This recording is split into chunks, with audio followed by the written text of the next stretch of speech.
Yes, yes, sir. How are you? Nice to see you, my friend. Thank you. Yes, oh, Dave.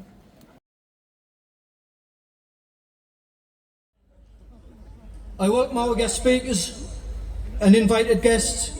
Warm welcome of the Durham Miners Gala. In keeping with our great tradition, the big meeting will open with a civic address from the Mayor of Durham. Please welcome the Right Worshipfulness, the Mayor of Durham.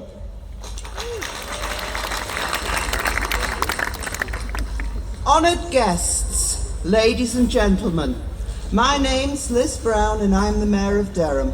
I'd like to welcome you all to the 138th Miners Gala. I'll start by saying thank you to the bands that played the banners in today. I never dreamt that one day I'd be part of what is a very special celebration. So it is an honour and a privilege to be here on this stage today. As the Mayor of Durham, I'd like to welcome the Prince Bishops. I hope you enjoy your day. Many generations of North East families have come to the gala over the years, where they meet new friends and renew old acquaintances. This year should be no exception. Normally, I would be down there amongst you with my friends. So in the time-honoured tradition, I'm giving a big shout out to everyone who knows me, and I'll be back with you next year, probably in the Dun Cow. Joking apart, I always get very emotional on big meeting day. Delve for all their hard work. I know how much planning goes into organising an event like this and would like to express my gratitude and that of everyone here. The black diamonds on Durham's shield are a reminder of the coal that the Miners Gala is celebrating today. So to finish, I bid you a heartfelt welcome to Durham and the 138th Miners Gala. The weather's not looking brilliant, but I know that you will enjoy the rest of the day. Here's to the next 138 years.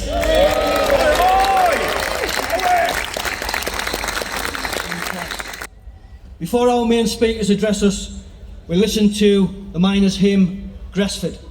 Stand if you're able, brass band, as they play the miners' hymn. And as they do, we will remember those who've lost their lives in the Durham coalfield.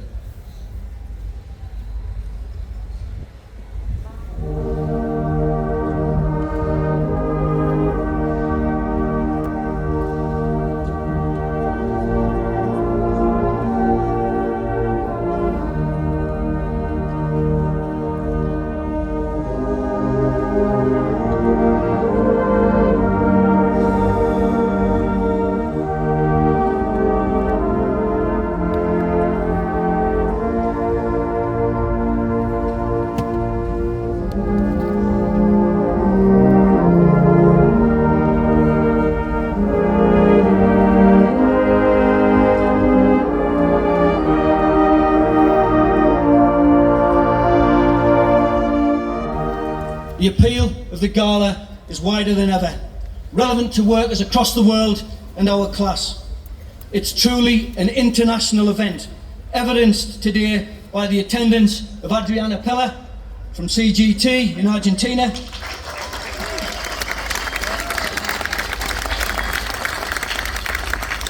the guests from Industrial, who represent 7 million workers in 39 countries across Europe. The big meeting is for trade unionists. It's a day to reflect on past struggles and build united coalitions for the future. Coalitions of workers. We all know legislation in the UK is designed to curtail trade union activities, a system designed to smash organised labour. But let's not forget, anti-trade union legislation was formed by Thatcher as part of her plan to crush the NUM in 1984-85. 2024 marks the 40th anniversary of the 80-45 strike, and we remain standing shoulder to shoulder at the big meeting today. The NUM and pit communities prove no matter how hard a button or how heavy a horse's hoof, we will stand firm. We'll never flinch nor bend a knee to anyone who calls us the enemy within. We want the mine workers' pensions and justice to be rectified and a public inquiry into their grief without delay.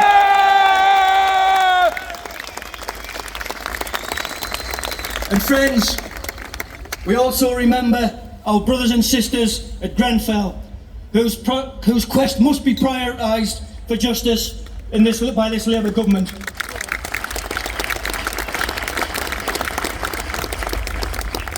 Alan and Marjorie and I stood on our balcony today and seen the strength of feeling from the Palestine movement.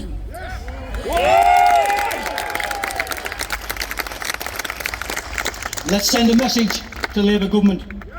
We expect to intervene forthwith to create conditions for immediate ceasefires in Palestine and the Ukraine. Yes! Ceasefire now! Friends, it's time the trade unions of the UK learn from past disputes. We cannot afford to be isolated and operate alone. That weakens our position. That was one of the problems in 84-85. Employers and governments know the power of our collective action. Let's use it wisely and secure control for workers in the UK. Solidarity forever! On the left list, if not the most influential. He's national president of the TUC, a huge supporter of the Gala and the Durham Miners Association, He's always a popular speaker at the big meeting. Please give a warm welcome to the General Secretary of the FBU, Matt Rack.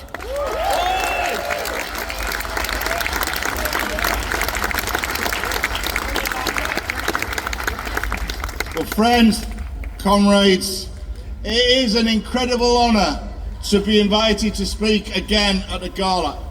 And Stephen, to do so on the 40th anniversary of the Great Strike is a particular privilege which I will never forget. I bring greetings to you all from the Fire Brigades Union, to our friends and comrades in the Durham Miners Association, the NUM, the former mining communities and the wider trade union movement. This year, we know jobs and communities. That's what the state did and will do on behalf of the ruling class. The attack on the miners was a political attack. We know it was planned in great detail by Nicholas Ridley and other Tory politicians. We have the records of some of those meetings where they drew up those plans. They took place in Parliament and at the highest level in this society. And the struggle of the NUM was not just significant here in Britain, it was of international importance. Just like Reagan's attack on air traffic controllers, this was an assault on organised workers, designed to send a message across the world, a determination that they used against our class in 84, 85. Now the general election has delivered a humiliation for Rishi Sunak. We've had 14 years of their policies, austerity, attacks on pay, pensions and public services, attacks on our democratic rights, including the right to vote and the right to protest.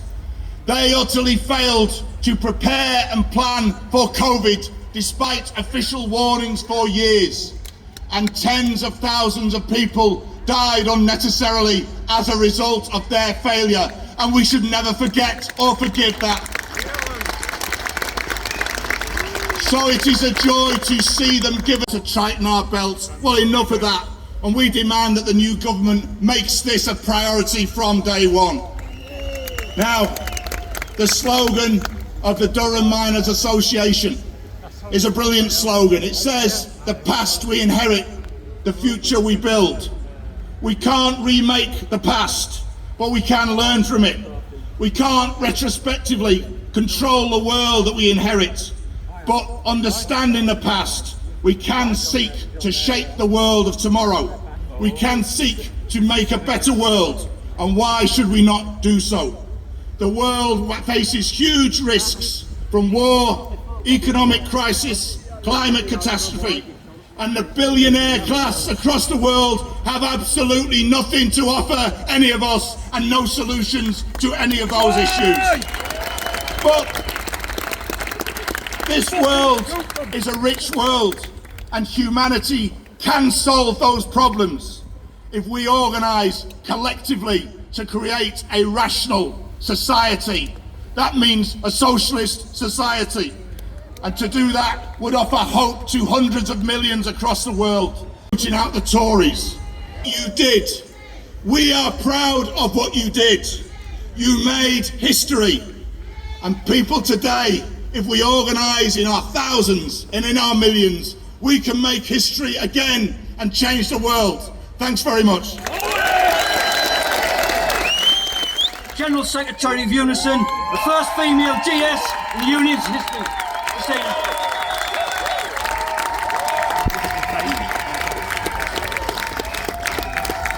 Thank you. I'm absolutely delighted to be here, and it's clear that the rain hasn't dampened any spirits today. Everybody still looks great, but we only win when we keep up the fight.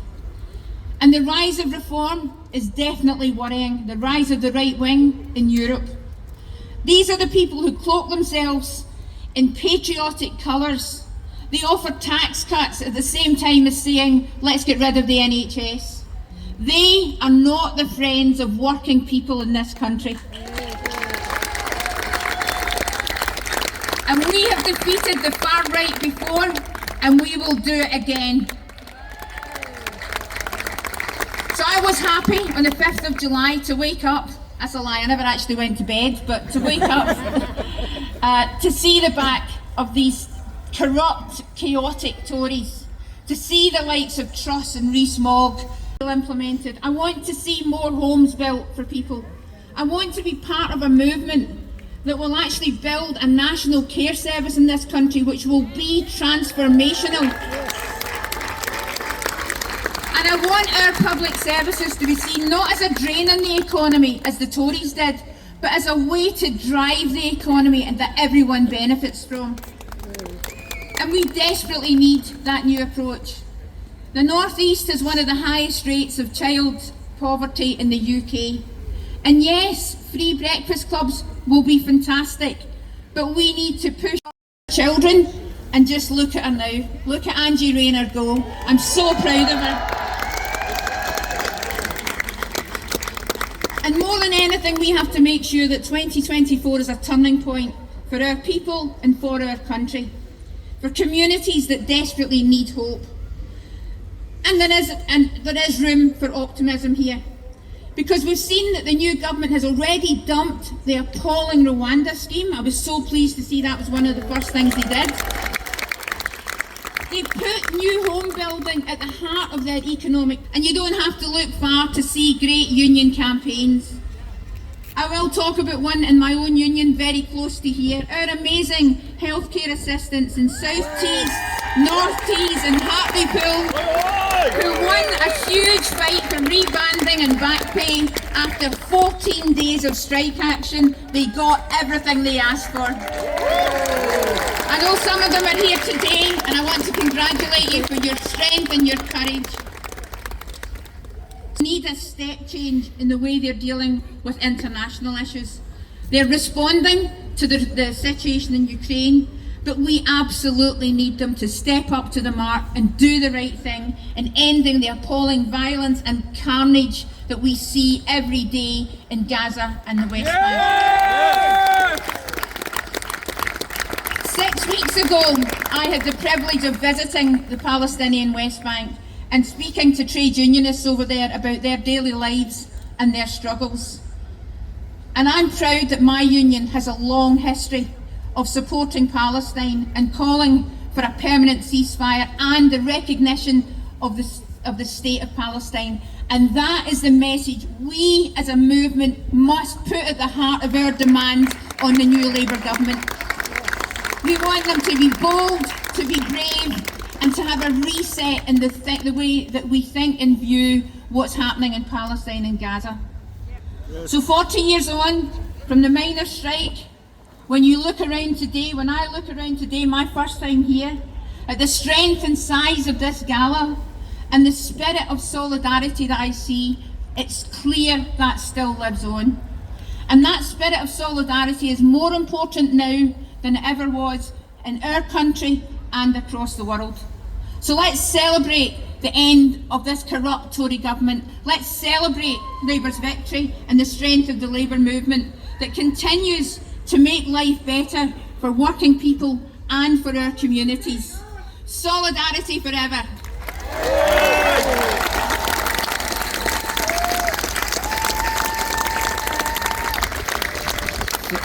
Thanks very much for that, Christina. I'm reaching out to you on your 138th Durham Miners Gala in solidarity and appreciation. You have been at the forefront of a movement in support of Palestinian rights and in defiance of injustice, oppression, and discrimination as practiced by the Israeli occupation. Indeed, Palestine now is undergoing a serious phase in which the Israeli occupation is carrying out in Gaza or in the West Bank. And the West Bank is undergoing, of course, a deliberate form of annexation and ethnic cleansing by the Israeli occupation, including the settlers. This is certainly a continuation of Israel's impunity that it has enjoyed with the full support, if not complicity, of the West, of most Western countries, in which it was given a free hand to continue its oppression, its displacement and replacement of Palestine and its people in order to establish greater Israel over all of historical Palestine. Now, nowadays, however, there is a new movement. There is a movement of people of conscience who are rising up, who are defying these policies and destructive measures, who are standing up for justice for Palestine, freedom, and self-determination for Palestine. And we appreciate, we are deeply grateful to those who dare stand up and defy injustice and expose Israel's horrific war crimes and crimes against humanity. Recognizing Palestine is important, but it's not enough. It is a serious gesture, but it has to be followed by concrete action.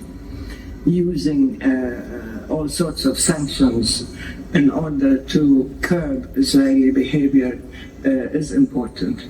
Engaging with the global judicial system, ICC and ICJ, to hold Israel to account is important, but not in a negative way in order to or in order to put pressure on these courts not to carry out their duties, but in order to enable them to carry out their duties rather than to enable Israel to persist in its criminal. I'm deeply grateful to you, and I'm happy to be part of your event, and I wish you all the success in your endeavors, particularly in our partnership of solidarity and empathy. Thank you.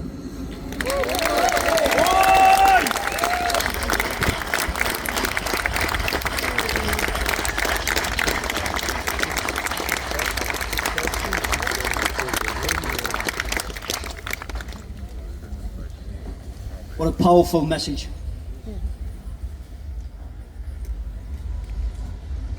Friends, it's always a privilege to introduce our next speaker. Former miner at Weymouth Colliery from 1977 until it closed in 1993. He was active within the Durham Miners Association and the NUM for as long as I've known him. He served on the Durham Miners Association Executive.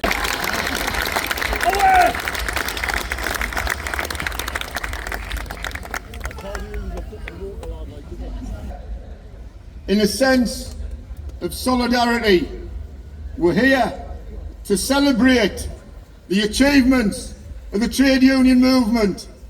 The trade union and labour movement have continued to fight throughout the centuries to ensure working people get a decent bite of the cake, and will continue to do that. But there's more important things happening in the world. I send solidarity to the people of Palestine who are being butchered on a daily basis. It's an absolute disgrace that the world turns its back when innocent men, women and children are being involved in the greatest genocide since the Second World War. It's an absolute disaster. And for them cynics who tell me that it's the fault of the Palestinians because of what happened on the 7th of October with the attack, absolute rubbish. This started in 1948 and is history of opposing oppression. We've got minutes of meetings held at Red Hills in 1934 and 1938 when the Durham Miners Executive Committee were urging the government to withdraw support for Hitler in Germany in defence of the Jewish people who he was absolutely persecuting. It's rather ironic that the same people, or some of the same people, the Israeli state, are perpetrating war crimes on innocent men, women and children. And we cannot keep turning our backs. And the Labour government has got a call for an immediate ceasefire. There's the equivocation on this. We need a call for an immediate ceasefire. And also to stop the arms sales that's enabling Betty Coop and Anne Scargill as ladies. And I got my head bitten off. Says we're not ladies, we're bloody women. It's like being told off by me mother. I'll tell you something. They reckon Thatcher was the Iron Ladies. The Iron Ladies are the likes of Heather Wood and all those thousands of others, some of whom are in this audience. Thanks for your commitment, thanks for standing where Jeremy Corbyn was re-elected. And welcome to the stage, Jeremy.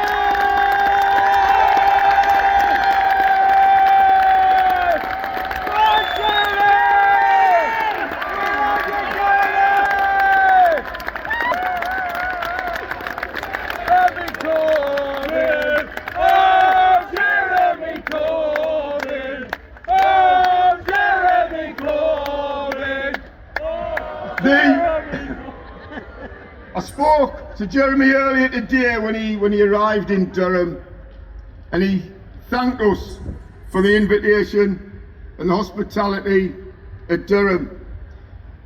And the simple fact is, when we needed support back in the day, when there wasn't that many politicians who would agree with us and stand shoulder to shoulder, Jeremy Corbyn did, and we'll never ever forget our friends.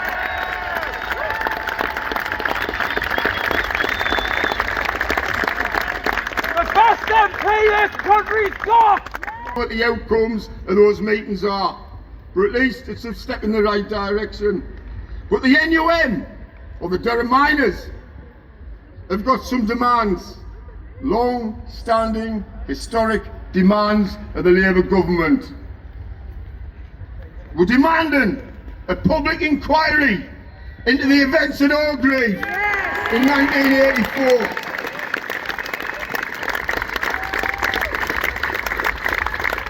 Sacked miners who sacked comrades behind at the gate, and that's lived with me ever since, and I've fought ever since along with other campaigners to get some justice for our sacked miners in England and Wales. They manage it in Scotland, why can't they do it in England and Wales? And we're demanding justice for our sacked miners who not only lost the jobs, lots of them lost jobs, they also lost their pension rights. There isn't any policemen or politicians who were responsible for the violence of the 84-85 dispute. None of them have lost any pensions or jobs through that. So, solidarity with our sacked and victimised miners. Another demand from us is that of justice for the waspy women. Lots of us are married to them. Another example of corrupt Tories dipping into the pockets of other people, predominantly ordinary working class women who were expecting a pension at 60 and told that was just going to rise. Absolutely disgusting, and we stand by the women who were affected by that. And when it's said to do anything to help our cause, please, for Christ's sake, do not allow that to happen. Solidarity forever.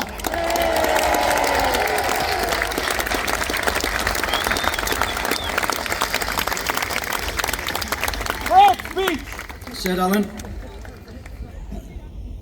Our next speaker is also a first-time speaker, but certainly not a first-time attender at the big meeting. She trained as a nurse and led her first walk out at work aged 17. Hey.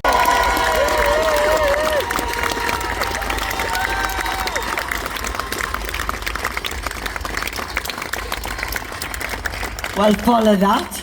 Alan Marcham was brilliant, wasn't it? I have to say, before I say anything else, it's amazing to stand up here, but always be careful what you wish for, because I've always wanted to stand in front of a crowd of hundreds of people and tell them exactly what I thought, and I never thought it would happen. But here I am, so you're going to get exactly what I think.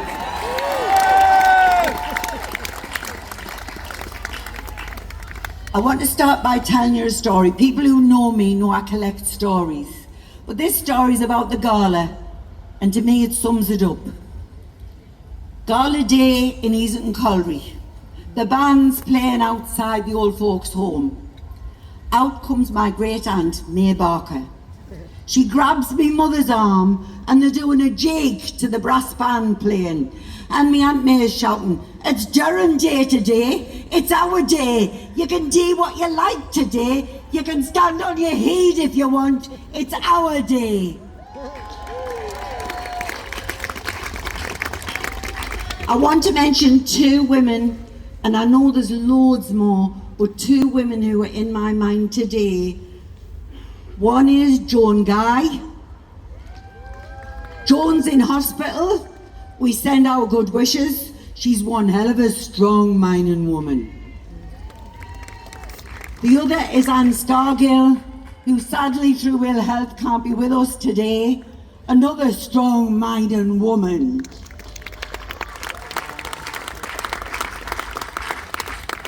I've come to the big to be standing here representing them, but I'm humbled as well because I'm one mining lass, I'm one pit lass. There are thousands of pit lasses.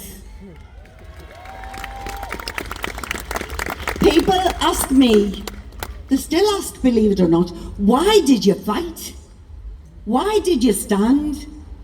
I tell you, we had two big reasons. One was jobs. We hated the pit, but it gave us work. As my dad would say to me, it was hard work, it was dirty work, but by God it kept me family.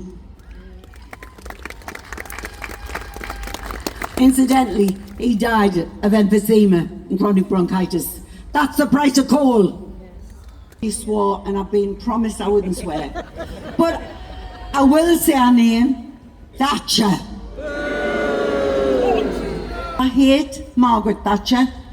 He says, Heather, special dispensation.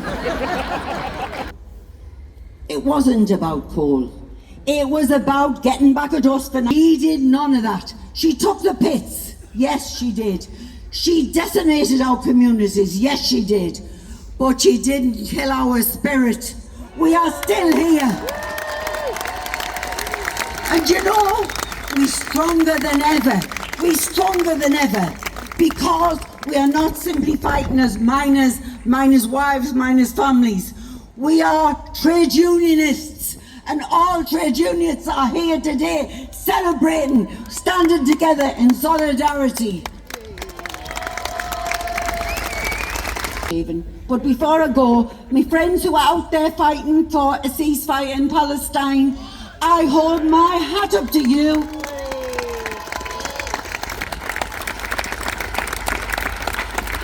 I'm going to do this is unprecedented, unorganised. Andy is going to go mad, so is the DMA.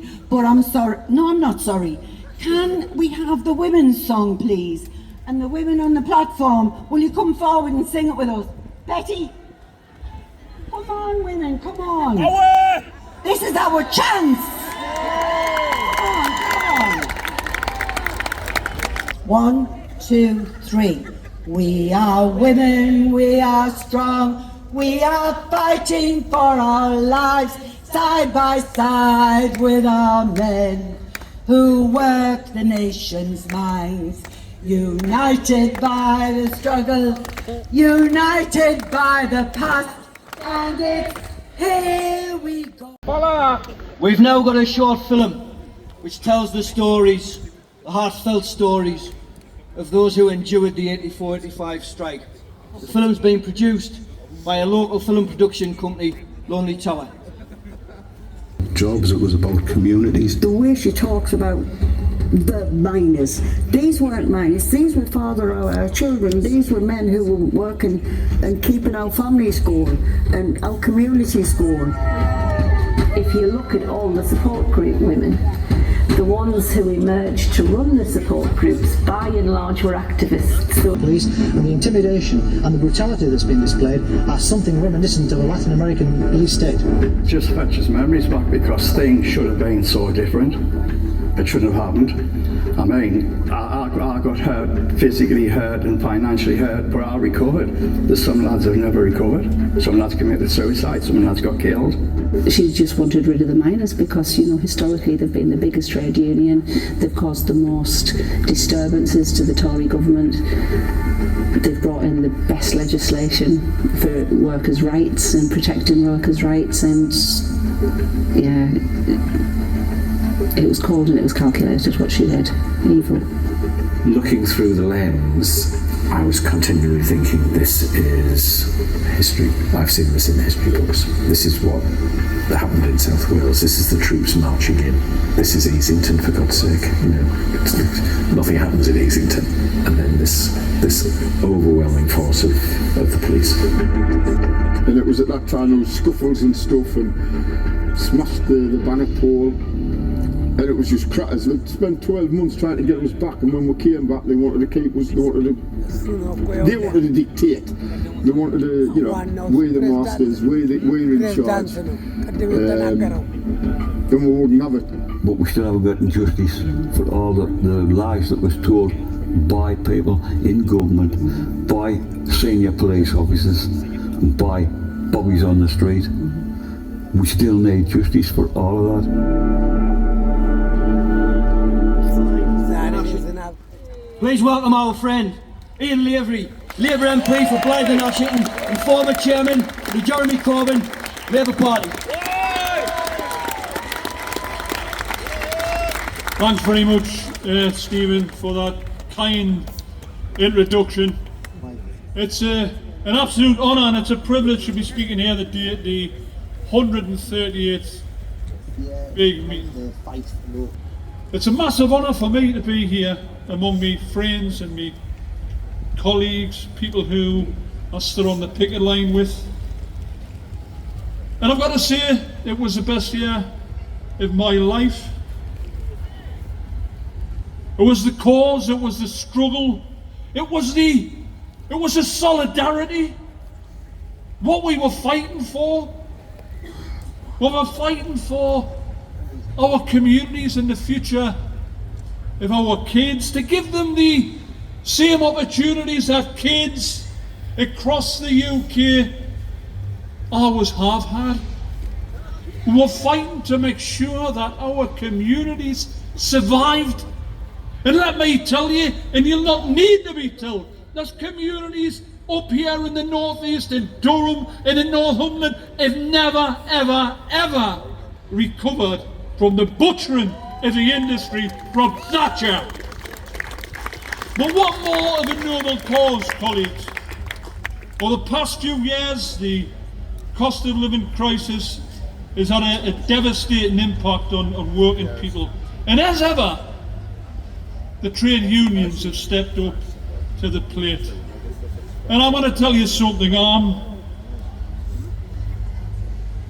there's not a man, a woman, no beast will tell Ian Lavery not to stand on a picket line in solidarity with any individual industry. What a crazy situation! And in all the past 12 months, possibly 18 months, I've been proud to stand shoulder and shoulder on the picket lines with some great trade unionists from Unite, the RNT, ASLEF, Unison, CWU, the GMB, PCS, TSSA, RCN, UCU, NEU, NASWOOD, VMA, IWGB, among many others. I've been so proud to do that, comrades.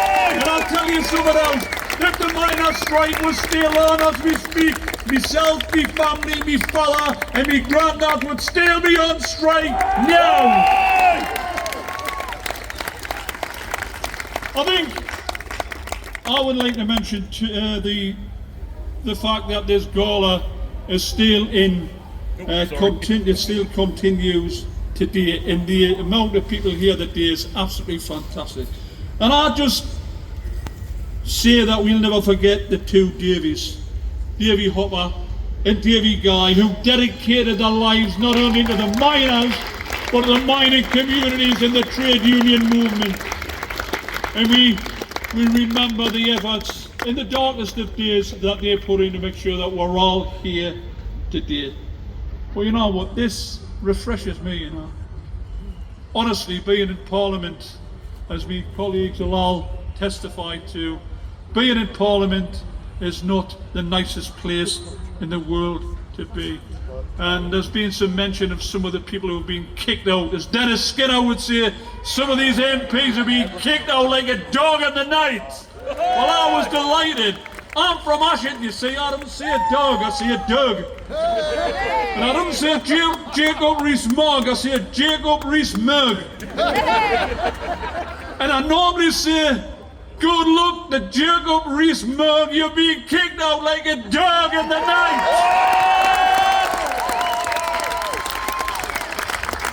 Colleagues, comrades, you know, I'd say it was this struggle of 1984-85, the solidarity and the strength of the miners and the communities, and the fantastic women against pit closures. They can even sing. Well done, fantastic. Great to see Betty here and many others today. We enjoyed, you know, we enjoyed the picket line clashes. We did, you know.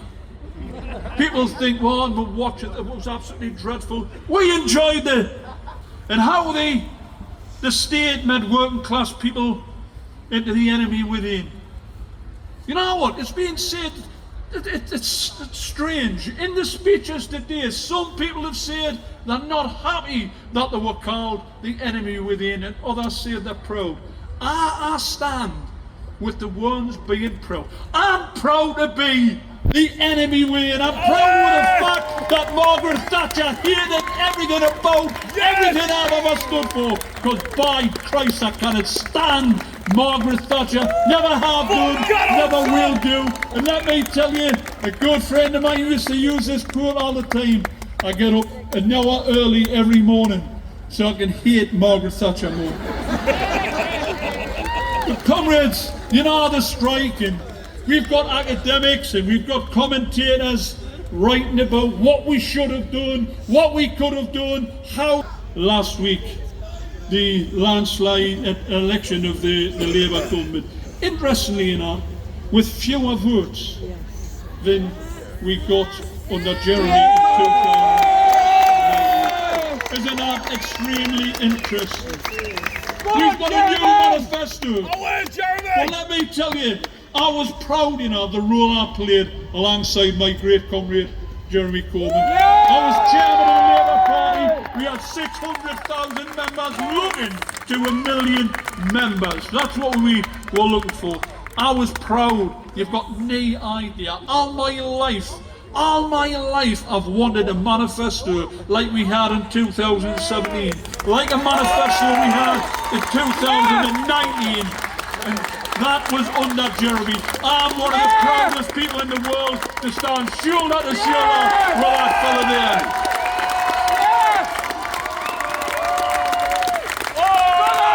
Absolutely fantastic. Jeremy Corbyn! Hero!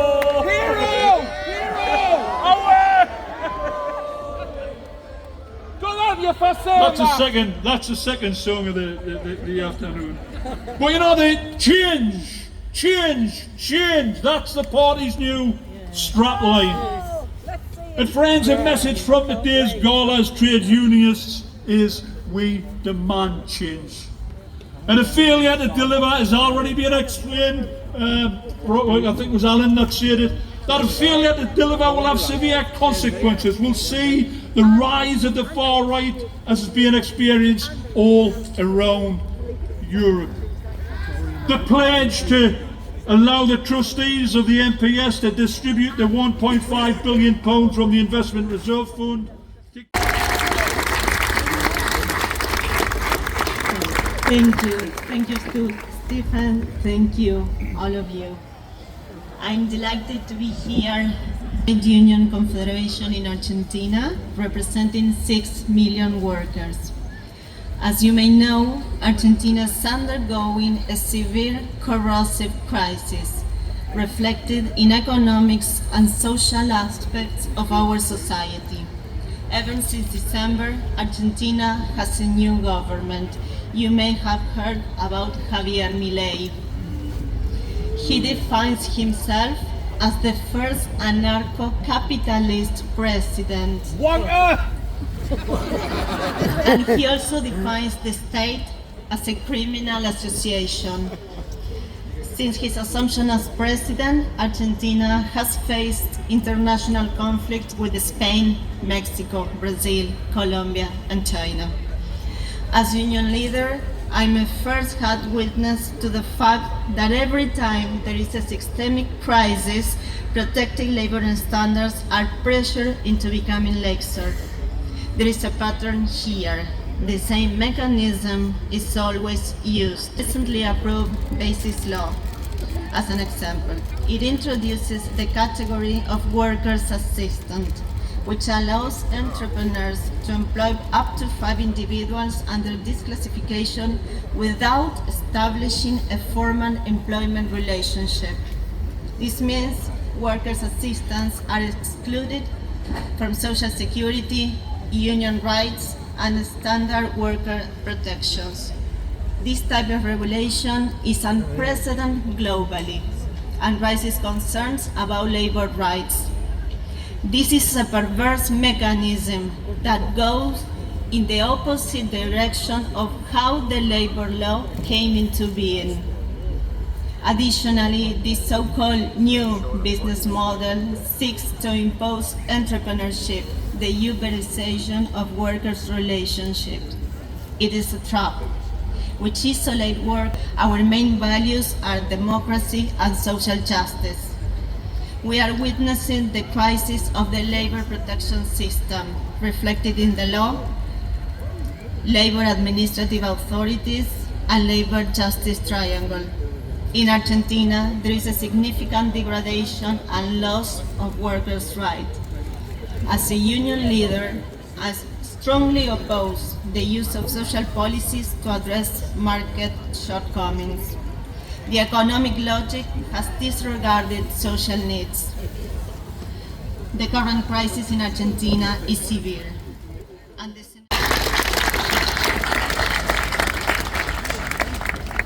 Can I say what a great honour it is to be in one of my favourite places on earth? The last time I spoke at the big meeting, I spoke about all the times I stood where you are and dreamed of being up here. And then I took that wonderful moment, this massive pause, just so I could drink it all in. And it doesn't get any better than this. Solidarity doesn't get any better than this. Unity doesn't get any better than this. And the working class doesn't get any better than this.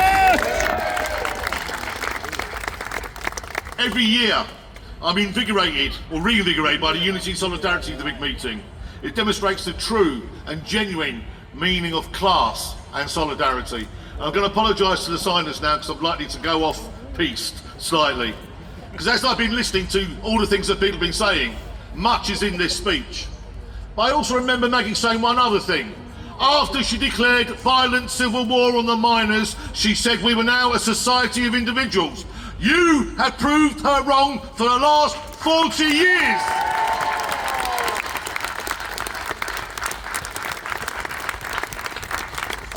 And all those things that have been asked for today.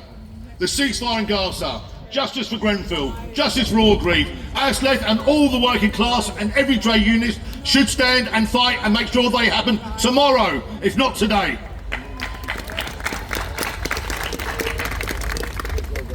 But we've seen what the 1% can do. We've seen what the rise of the right wing can do. And I want to make this point. They use the right wing media to divide us. They use demonisation of other groups to divide us. And when they do that, I want to tell them now, all those people who came out of the closet in the post, and just when you can't get any worse, you develop the 2-child benefit cap to put more children into poverty. And also at the same time, they don't understand us. They started an intergenerational war. I'm quite proud that I grew up in Paddington in a council flat. I'm the son of migrants. I had free school meals. I had free travel to school. I had the NHS. I had food on the table and I had education. And anybody who tries to say that we've taken that away from our children and grandchildren is a liar. That is a political choice, not a choice of the working class. We want everybody to have what we had, and we want pensions that give us dignity in retirement to go with it. And we need pensions fight of the miners, so it's our fight too. Far right, I got my trade union education in the classrooms of the North East, working with some of the most decent of people who had the unwavering desire to build a society in which our children can flourish. I'm here because of those giants. Giants like Simon Hall from Stand Up to Racism in the North East, who spent hours tutoring me and nurturing me. I am here because of giants like Alex Snowden, and I can see him there, an NEU member in Northumberland who has stood with me for more than a decade in the fight against war and poverty. But mostly I am here because of one giant, and I have seen her in the crowd. It is an absolute giant. Her name is Gail Edwards. She is the daughter of a Durham miner. She was the woman who not only taught me how to be a teacher, but she taught me the most valuable lesson of all. That lesson: there are two classes wake up every day forced to sell their labour in order to survive, and those who hold the reins of power and control, dictating the course of our collective destiny. But what a wounding they got last week.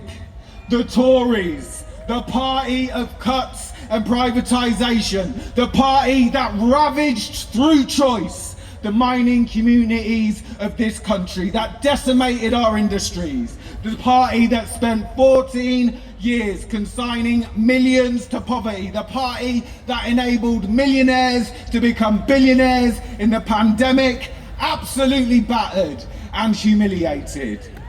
We should all cheer their demise, but we should do more than celebrate.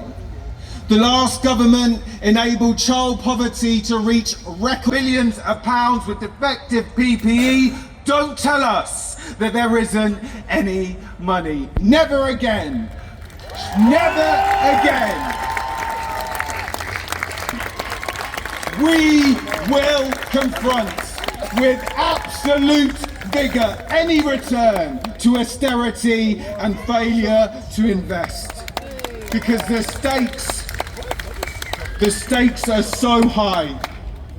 The left in France, they had a tremendous victory against the far right, but the fascists received a record vote. Le Pen stating that her victory is just delayed. They create, but let's be absolutely clear that our revenge for all that has been done to our communities for the last 40 years will be the joy and the laughter of our children.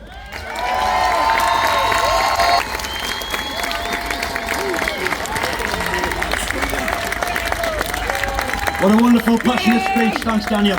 Tomorrow in the cup final, Jordan Pickford.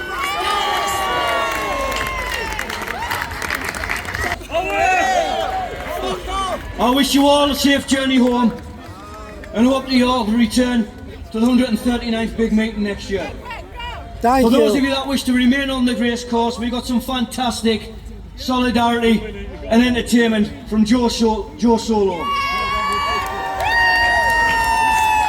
Joe carried a miners' banner through the streets of Durham today with the Hatfield Brigade, and I hope you can all join him for his final song, The Last Miner.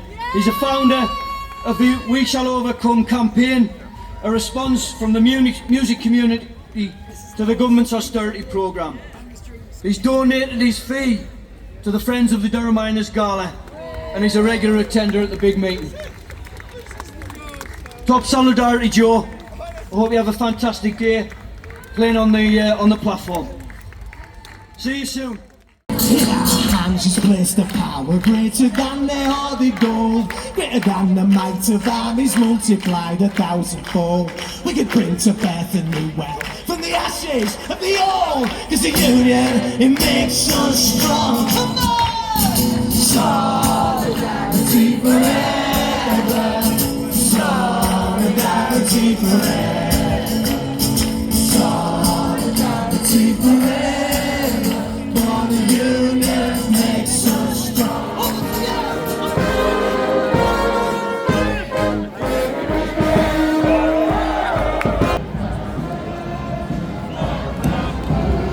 ይሄ ሴንተራቸው ነው።